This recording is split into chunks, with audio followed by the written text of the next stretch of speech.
Ledakan besar yang diikuti gelombang kejut terjadi di kota Pavlograd Oblast Dnipropetrovsk. Fasilitas apa sebenarnya yang dihantam rudal Rusia ini hingga ledakan tersebut begitu dahsyat?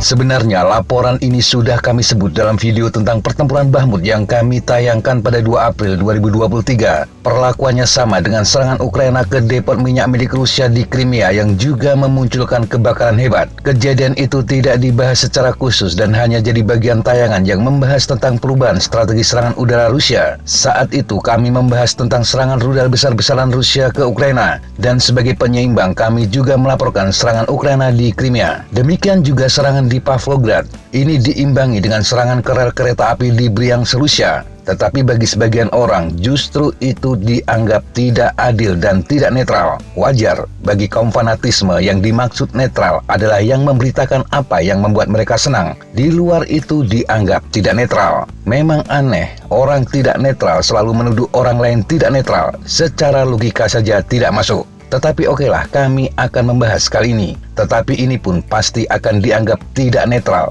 Mari kita lanjutkan.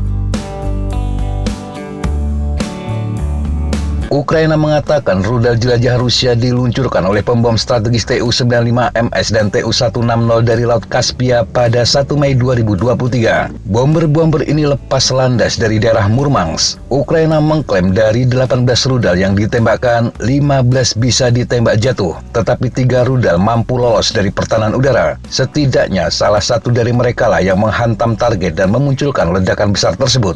Itu jika klaim Ukraina benar. Lalu apa yang terkena? Meskipun belum dikonfirmasi, target itu adalah pabrik yang digunakan untuk membuat bahan bakar rudal dan aplikasi bahan peledak yang sangat mudah menguap. Kepala Pemerintahan Militer di Dnipropetrovsk, Serhiy Lysak, di saluran telegramnya hanya mengatakan sebuah perusahaan industri rusak. Kebakaran juga menyebar ke perumahan, 19 gedung bertingkat tinggi, 25 rumah pribadi, 6 sekolah, dan 5 toko. Sedangkan Kementerian Pertahanan Rusia di saluran telegramnya menulis, mereka meluncurkan serangan rudal berbasis laut dan udara presisi tinggi terhadap kompleks industri militer Ukraina. Tujuan penyerangan telah tercapai. Semua target yang ditentukan telah dinetralkan. Target tersebut adalah perusahaan yang memproduksi amunisi, senjata, dan peralatan militer untuk pasukan Ukraina. Pavlograd berlokasi strategis. Kota ini terletak di salah satu rute yang memungkinkan Ukraina untuk melakukan serangan balik. Yang juga harus diketahui, kota ini juga rumah bagi pabrik kimia Pavlograd. Menurut Euromaidan Pers, di tempat inilah bahan bakar untuk rudal Ukraina diproduksi. Pabrik itu juga berpartisipasi dalam pengujian sistem roket dipandu Alder-M dan rudal jelajah anti kapal Neptune.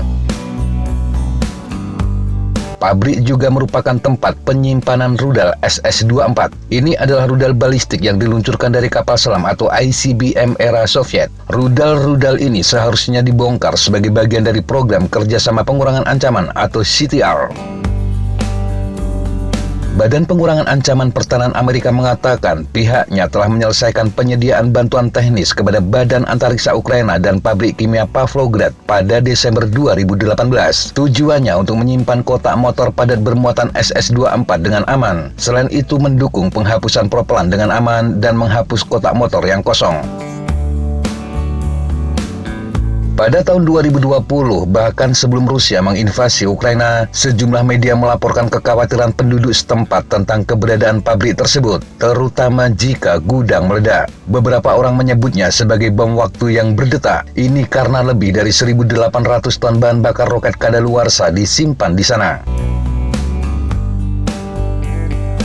Fasilitas ini juga digunakan untuk menyimpan sebagian dari 55 juta ranjau darat anti personil yang ditimbun. Mereka seharusnya juga dimusnahkan di bawah Perjanjian Pelarangan Ranjau. Badan Internasional untuk Pelarangan Kampanye Darat atau ICBL pada November 2022 menyesalkan tidak ada penghancuran timbunan sejak tahun 2020 hingga berakhirnya kesepakatan antara Kementerian Pertahanan Ukraina serta Badan Dukungan dan Pengadaan NATO untuk menghancurkan sisa ranjau. Tetapi apakah sekarang fasilitas tersebut digunakan untuk gudang senjata guna persiapan serangan balik Ukraina? Hanya Kiev yang tahu. Yang jelas setiap kemampuan produksi propelan roket akan menjadi target utama pasukan Rusia.